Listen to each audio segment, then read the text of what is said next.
Thank you for that, Marvin. You did a good job. So I've known Elaine for 35 years, but I can't remember as a 12-year-old girl that I first met. Either she was into dolls or I was more focused on chasing her 18-year-old sister, Wendy. We recently viewed some photos that had us as a young girl, but I still can't remember. I remember her as a late teenage, tall, olive skin, carefree, vivacious, with that wow factor, and hopefully that's a good memory to have.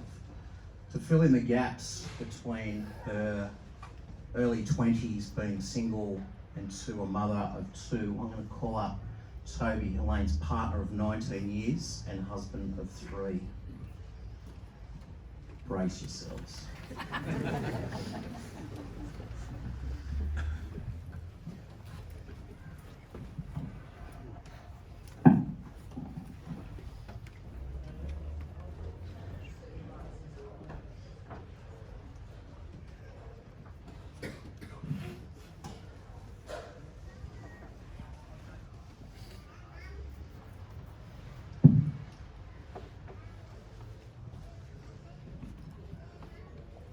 One night, I was sitting on the couch watching TV when Elaine came home.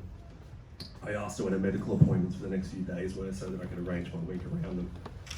She gave me a stressed look and said, "Can you please give me a few minutes? I'm completely shit-fogged," and ran off to the bathroom. Shit-fogged was the term that she'd invented for someone who needed to go to the bathroom so badly they can't think straight and everyone just needs to get the fuck out of the way. The world has lost a comedian. The song you just heard was The Humbling River by Pussifer. It speaks of ignoring the previous battles you've won or challenges you've conquered in life. That crossing the river will take more than all the resources you have at your disposal, and that only together as one will be able to cross. When I asked Elaine what the river was for her, she would say, "My body." For Elaine, transcending her body's illnesses would take her whole medical care team and support structure of friends and family joined together to keep her alive. For me, the river is grief. I've been standing at the bank of this river for many years now and always thought, shit, I'm not ready for this, and I can't get through it on my own. Only together with the hands of many joined as one will I make it over the river. And that's where you all come in today. This is the first of 3 songs she chose for us to listen today. She wanted you to listen and absorb the lyrics of these songs as they resonated so strongly with her. She wanted us all to hear them in this order and think of her today. Something beautiful, something heavy, and something funny. I need to say up front that in line with Elaine's wishes, I won't be pulling any punches today. To not swear or to sugarcoat her truths would be misrepresenting who she was. I'll be telling some confronting stories about Elaine's life. I'll be swearing crass and inappropriate at times. I would not rate this as kid-friendly, so take that as a last heads up that this will be a little bit rough around the edges. And I warn you, I might talk for a while, so sorry about that. I look around this room and see so much love and support for her and our family. She used to dismissively say, "I don't need a funeral or any of that rubbish."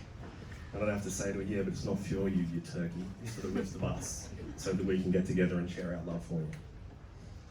She begrudgingly agreed, but only if it was a party, and so here we are today. Thank you all for coming. Some of you from very far and wide, including her godmother Honey, as Greg mentioned, all the way from the Netherlands. I promise I won't say Tanta. Also, some folks from Melbourne made the trip, just to name a couple of examples. Some may argue coming from Western Sydney to the Northern Beaches is the longest trip anyone has had to make today.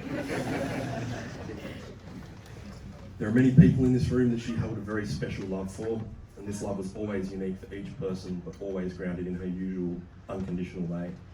I've found myself repeating it to everyone whose message has spoken with me. She loved you in a special way, and it's true for everyone here. In line with her wishes, we undertook what Elaine described as stuffing me in a crate, burning me up and sticky taping me back up in a cardboard box. In a final act of insubordination, you'll note I completely ignored the last part of her request and picked something nicer to tape her up in. She's here with us today and probably fuming I blew a few $100 on a pretty tin can. I'd like to thank Elaine's dad Johan, her mother Ellen, and her sister Wendy for organising this day for us all to come together and celebrate Elaine. They helped and supported us so much over the last 22 years in so many different ways, whether through advice, looking after the boys for us, catering large-scale birthday celebrations, or slipping us a sly $50 here and there. It was a constant reminder that you were there to support us. You were there when we were taking our first steps towards becoming a family and supported us the whole way through. Thank you for that. You all need to know something about the amazing Wendy. Elaine loves her sister like no one else. She always said Wendy was the most soothing voice she had in her life. From her earliest memories to recent times when she would call to check up on Elaine, it always made her feel better to hear her big sister's voice.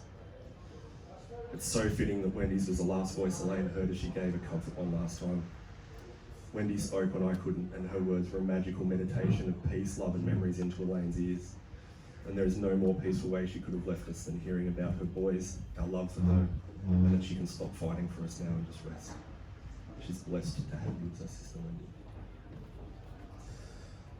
To my wonderful strong boys, I know we're still hurting in different ways at the moment, but we'll continue to get through this. We'll transform and adapt our life together, but we'll carry her with us every step of the way. Our bond is unbreakable, just like she was. Let's continue to look after each other, and thank you for already looking after me. You should be immensely proud of you both for how you've been carrying yourselves through all of this. Let's keep doing the work.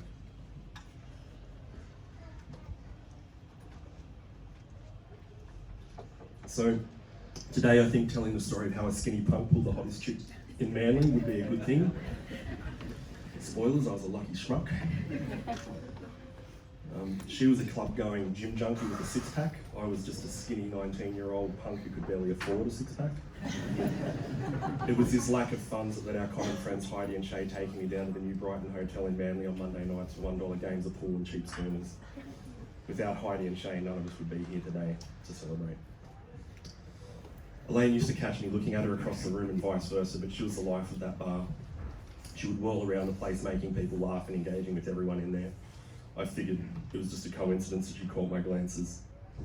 This lack of a pickup game has unfortunately been passed on to my boys.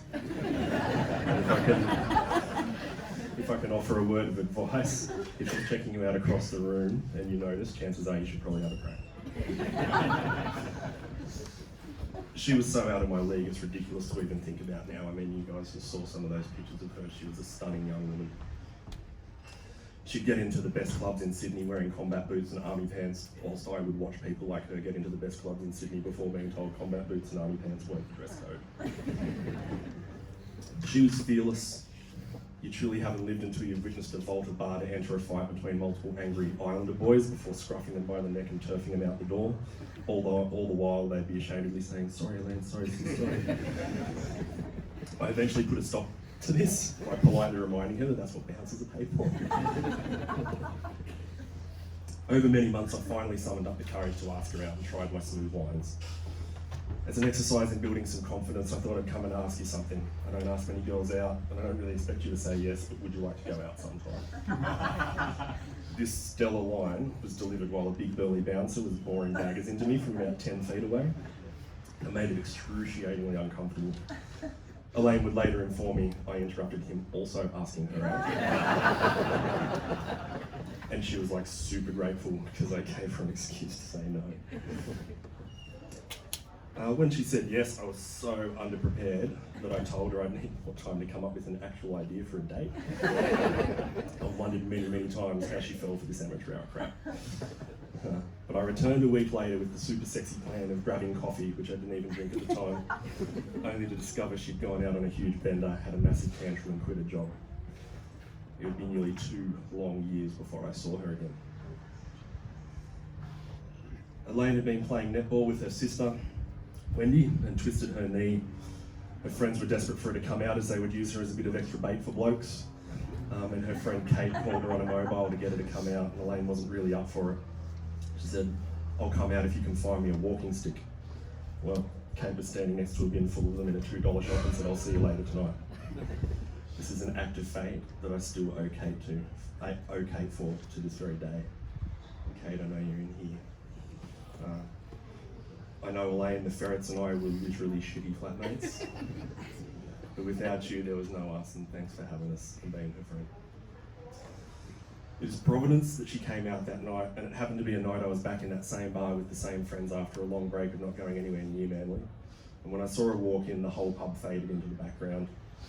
I couldn't hear anything and my heart was thumping as I instantly knew I'd gotten a second chance. She just looked incredible. She came up and said hello to us, Heidi and Shay and I. Somewhat crushingly, she didn't remember me or that she owed me a date. She would argue she did remember me over the years, but I've got witnesses and they're in this room. Some handsome, chiseled, yuppie dickhead was chatting her up super hard. I kept staring at them, wondering if I should just talk to her, and felt like all I needed was a couple of minutes alone with her, so I hatched a plan. I went down to the hibiscus plants along Manly Beach and picked one. I took it back up and sat waiting for my chance, and for what felt like hours, that yuppie was like a fucking camel.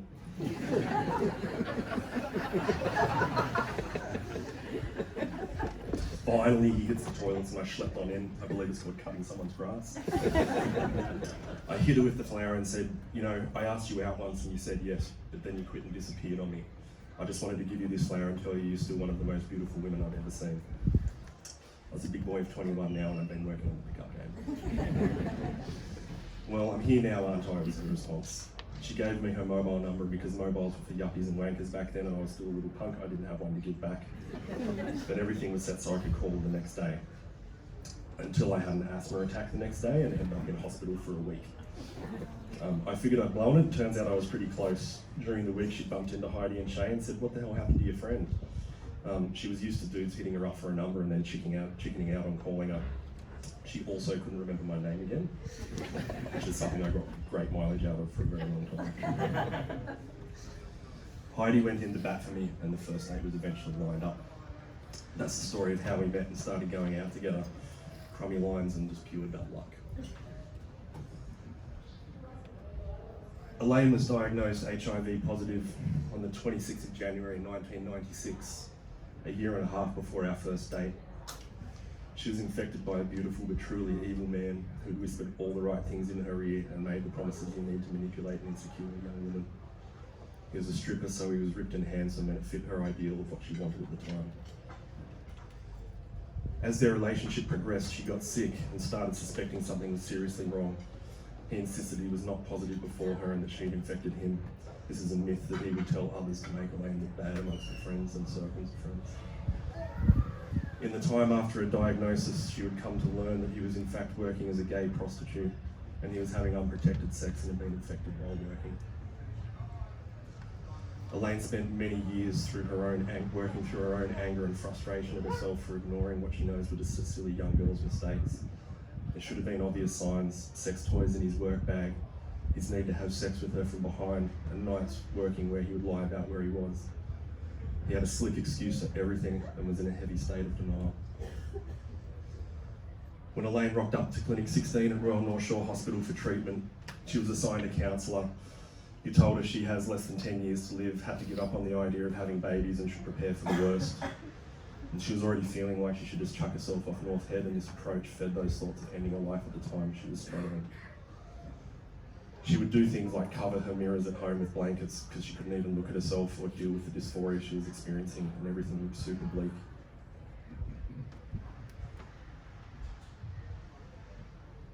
Her life was saved by a student counsellor who was there doing her practical work. She'd have to sit there listening to these sessions but not being able to intervene before running after Elaine to stop her on the way out and tell her to ignore what was just said by the other counsellor. She'd tenaciously go and do her own internet research, come back to Elaine with more up-to-date information and tell her to believe she can get through it. People survive, they have kids, they're alive today. Years later, when we got Elaine's multiple myeloma diagnosis, it was this same student who had now become a full counsellor in her own right, who went around the hospital kicking doors in and advocating for Elaine, making sure immunology and haematology were speaking together and keeping the continuity of care going. She ensured Elaine wasn't lost or mixed up in the hospital system anywhere, and she even extended her efforts to source some counselling for me as she could see I was a mess. That counsellor is here today, and I'm so incredibly glad to see her. Kate, you need to know that you saved Elaine's life. She was going to quit on us all. You helped her find the light when her life was at its darkest, and you're a fucking hero and a God-given saviour for anyone who's had the good fortune to receive your support. I know in my heart you're saying I've saved countless people's lives. I don't even need to meet them to know. Elaine and I are in awe of your selflessness, tenacity and nurturing spirit. And thank you from the bottom of mine, Elaine's heart, for being who you are. The 90s were still the dark ages for research and treatments, and even darker ages for how the public treated positive people. Disclosure of their status is a critical and personal thing for a positive person, and unfortunately this was ripped from Elaine's control immediately. She trusted the wrong person at the wrong time, and everyone who knew her or knew of her in that pub was aware of her status. She had friends distance themselves across the street to get away from her. She had people call her an AIDS-carrying whore from across Manly Corso when she was walking to work. Some scumbag even threw a plate full of food at her in broad daylight. She moved back home from Manly to be with her mum shortly after. This, coupled with the horrible chemo-like treatments of the day, made it a really difficult time for her to get through. But her emerging and immense strength and courage was built and forged in stone during that time. But it was also when she started seeing the light in people. For every one person throwing stuff at her, three would come out of the woodwork in her defence. There were offers of help and support from people she barely knew. And of course, some of her closest friends also stuck by her side. Some of the aforementioned Islander boys would stand by the bar and get ready to hammer anyone who was going to take a shot at her. She had to ask them to stop throwing them down the back stairs, but it certainly was effective.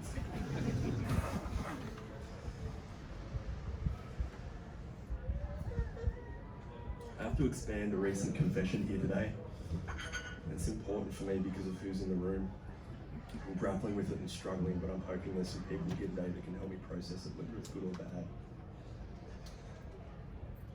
I knew Elaine was HIV positive before I asked her out, and I never told her. For me, it was so critically important that she tell me in her own time and in her own way.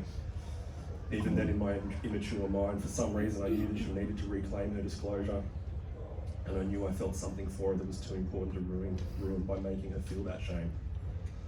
She told me on our second date because she liked me and wanted me to know up front before we continued into what was almost immediately going to be a deep relationship. And until this last month, only Heidi and Shay have known this secret. I never told Elaine to this day. I came so close over the years on a few occasions, but it never came out of my mouth like it was caught in my throat.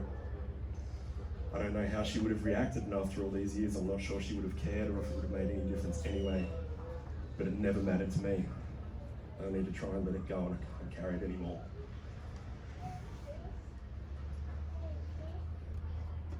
To share another story, after going out for a couple of years, we decided to leave Sydney and head to Perth to make our fortunes. I don't know, something mining was the idea, I think. In line with our thought processes for most things at the time, we felt this was best achieved by heading the opposite direction northwards to Byron Bay to see friends for a while before we set out across the country. Whilst living a fun life, passing through the orbit of 55 Shelley Drive, we found ourselves living just outside of Byron in a share house with one of Elaine's dearest friends, Cara. Living amongst the people there was Cara's boyfriend at the time. He was an alcoholic and a loose unit, but he seemed fun enough to me. While I was away in Melbourne for my cousin's funeral, an argument between Cara and him broke out and he started hitting her. Elaine heard this commotion and went into their room and found Cara visibly beaten and cowering on a bed while this guy was teeing off on her. Elaine stepped protectively over Cara and shoved him back, yelling at him to fuck off and leave her alone. As abusive people will do, he went straight for what he thought would scare her off and yelled at her, "Fuck off, you AIDS-carrying cunt." Little did he know that by this point that kind of slur was losing its effect on her. She just laughed, said, "Is that all you've got? You'll have to go through me to get to her ever again." She stayed with Cara to protect her while the cops were called and he was taken away. I returned from Melbourne to hear this story and wanted to take a baseball bat to this guy's head. Not only is Cara beautiful and deserves so much better, but I hadn't experienced this level of human ugliness before, like Elaine had. Elaine sat me down. She calmed me down. She told me it wasn't worth it. It doesn't matter what someone like that thinks because people like that exist everywhere and they just aren't worth your time and energy and effort. And my friends, here is where Elaine started teaching me her greatest lessons. It was less than 6 months later when we were teasing each other in that way that couples do, having light-hearted fun at each other's expense in a never-escalating way, when she looked at me and said, "Well, you know, I am just an AIDS-carrying whore." It kind of just slipped out and caught us both off guard. We paused and started laughing. And then one day I said it back to her, and we laughed again. And over time we realised that by laughing at this particular slur and others like it, on all sorts of topics, not only were we disarming the arseholes who say things like this, but we empowered her to laugh in the face of some of this horror. It became the cornerstone for us to deal with all of the bullshit that would come into her life and all the bullshit that had come before. I know it's unpopular in the modern world to feel this way, but Elaine would say when you take offence or allow what someone says to you, to break you down, you're empowering them. You're becoming a victim and letting a horrible, ignorant person get their way, which is to hurt you. Why not just laugh? Fuck any scumbag who tries to hurt you with words, leave them behind and laugh in their wake. This is how Elaine faced these horrible situations. Just let them go and power on. Cara, she adored you. She would have jumped on a grenade for you then, and she would now. She'll be with you always in some way and protect you when you need it. There's no shame in having a friend like that, and I'd say you're lucky to have each other. I used to frequently tell Elaine she was nuttier than squirrel poo and had nicknames for her like Loopy Loo, which I even used as recently as 2 months ago. And in the first couple of years of our relationship, she was still dealing with a diagnosis and everything that brought. Loss of sexual identity, discrimination and abuse, confronting terminal illness and so on. And me as a 23-year-old and her 4 years older, she was putting me through some pretty adult challenges and I wasn't coping well. We were flying apart at the seams. I ended up telling her that we needed some time apart and we broke up for a time, but that time was pretty short because our eldest son, Charlie, had other plans for our future. And you did. She told me she was pregnant, she was going to keep the baby, and that my role was up to me. Based on my own family history, there was never any other option for me personally than to make it work. We were both unemployed, unskilled, and had no assets. So, you know, the perfect way to start a family. We agreed that one of us should stay home with our son. That was our decision. And whilst she could have earned more upfront, I got a lucky break starting out in IT at IBM. And I went off to the salt mines, and she held the home base together. I found a piece of writing Elaine wrote in last week, and it's called "The Time I Learned There Are Worse Things in Life Than HIV." So I'm going to paraphrase it here. Elaine started making fast friends and loved these ladies dearly, but still struggled with disclosure. Oh, I apologise.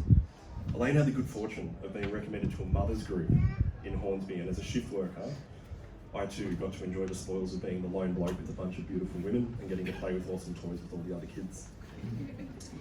Elaine started making fast friends and loved these ladies dearly, but still struggled with her disclosure. She didn't want her kids being treated differently because of her status, but she felt like she was lying to these ladies by omission. They would help look after Charlie so Elaine could go to appointments, and while Elaine was too afraid to tell them, they were also too respectful to ask what was going on. She was deeply distressed by it, and as they were also supportive of this weird young couple with no money and no clue what the fuck they were doing, she was feeling like she had to do something. We discussed it together, and I told her at this point, if you tell them and they pull away, were they really the type of people you want to be friends with anyway?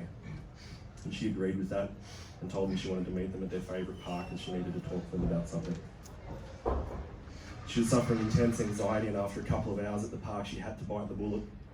She couldn't make eye contact and she was so nervous. You're all probably wondering why I asked you to meet me here. There's something I haven't told you about myself. I'm HIV positive. There was complete silence for 30 seconds as she sat there tearing up and feeling like this was all a horrible mistake. One of the ladies finally burst out laughing and said, "Is that all? Thank God for that. We thought you were into network marketing." Elaine sat there sobbing with relief while they piled in and gave her some hugs. She learned that day that network marketing is worse than HIV. Some of these beautiful ladies are here today as well, and I couldn't be happier to see them. Karen, Belinda, Liz, Ava, Kieran, Christina rounds out this group that couldn't be here today, unfortunately.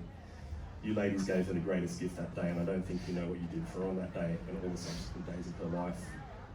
Whether you spoke frequently or not, she loved you all dearly.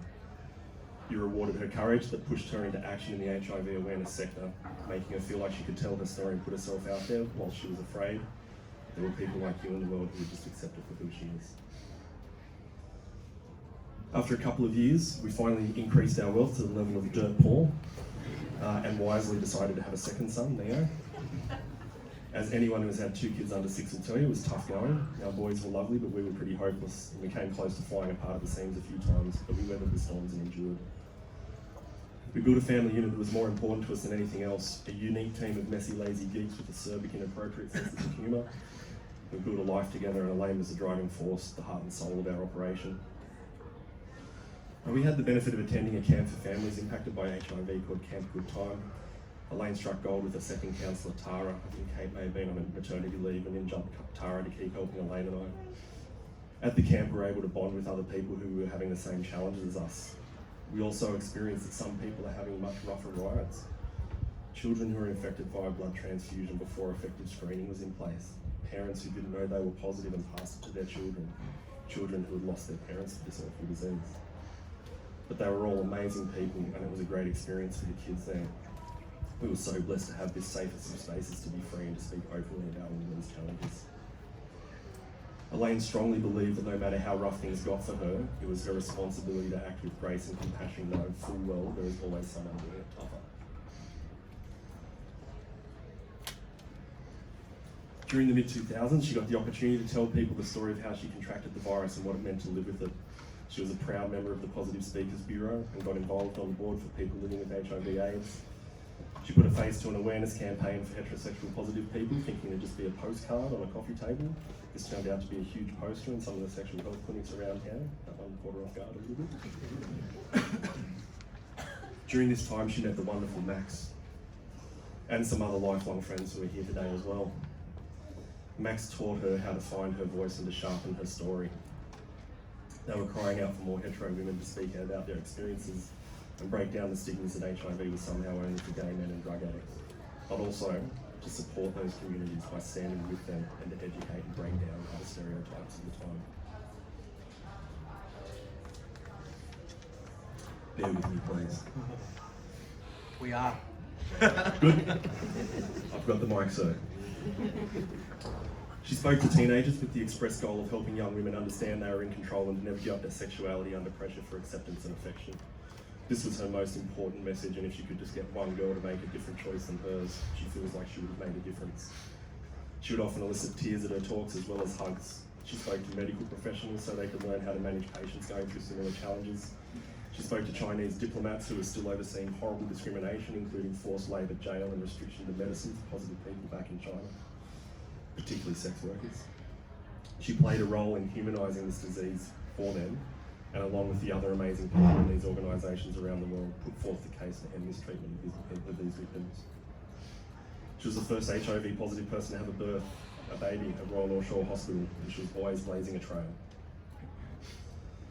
Over the years, the HIV defined her less, and she moved from 30 pills down to 10 and eventually 1 a day. As we all know, these treatments have advanced amazingly. The side effects lessened and it impacted her less, and she chose not to openly disclose her status to anyone at the schools the boys attended, as she believed this was a risk for them.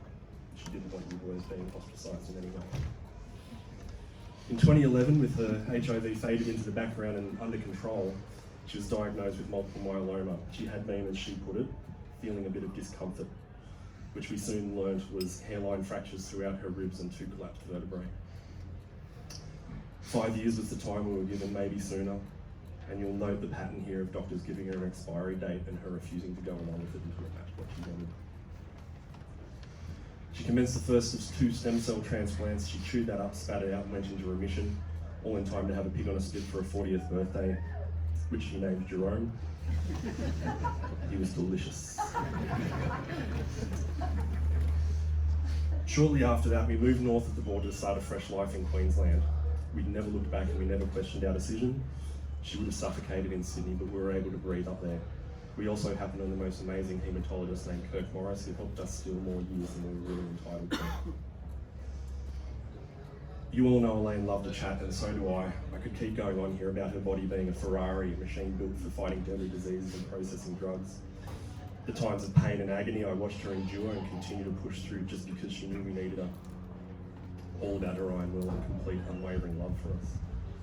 However, I suspect you may beat me up in the car park if I don't try and wrap this up. I've told you some heavy stories here today, and I'm sorry if they've upset any of you. I want people to know that the strength you all saw was just a part of her story.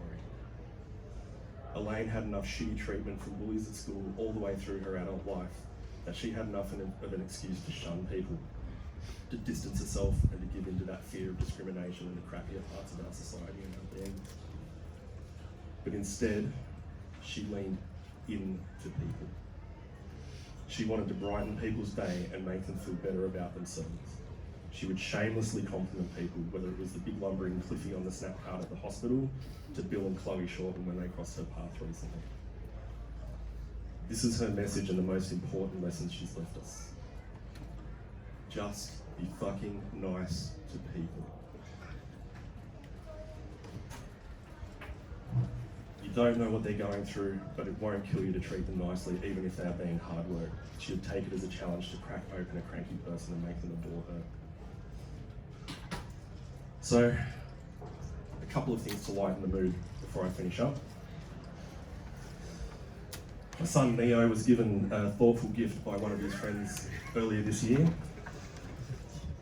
It's one of those gifts a family receives that everyone loves, you know, brings them together in a united way in appreciation of a certain artifact. He brought it out to share with us, and I bring this gift here today to share with you all.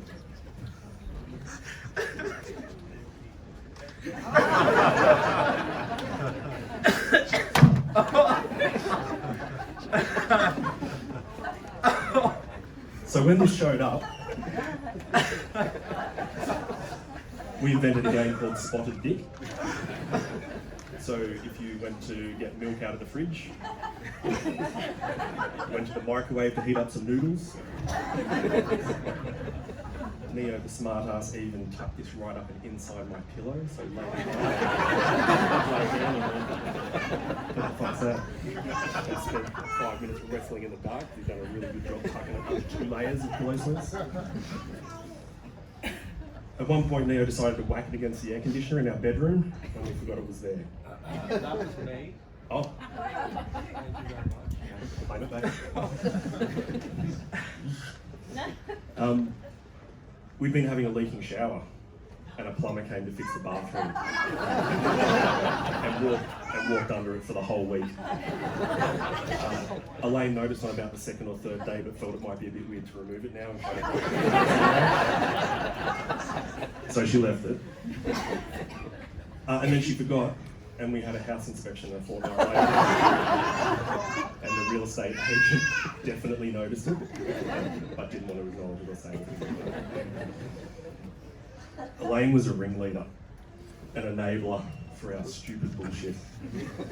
And she just embraced having a laugh every day she could and let us have fun while we were there. I see you. No. I'm gonna hammer through some of the best magic points of Elaine's soul, and then I'll close with a quote that I found of her writing recently about her struggles with him. A few points. She'd tell random strangers they were beautiful, have flawless features, or amazing at their jobs. She would always let trainee nurses and registrars learn on her, whether it was watching a nervous 20-year-old dig around for a vein to put a cannula in, or making a registrar sweat by letting him know the results they'd just given didn't mean anything. Her first epidural was administered by a trainee. She saved 5 dogs, 1 rabbit, and a peach face. She had sex with fat men. Well, a fat man. She encouraged and inspired others to pursue their passions. With me, at one point, we took in a family of 4 to help them escape an abusive husband so they could make a better life. We've taken in a couple of teenagers at different times who needed a bed and a way to stay in school, and she was core to that. She helped numerous newly diagnosed positive women by showing them it was manageable and okay.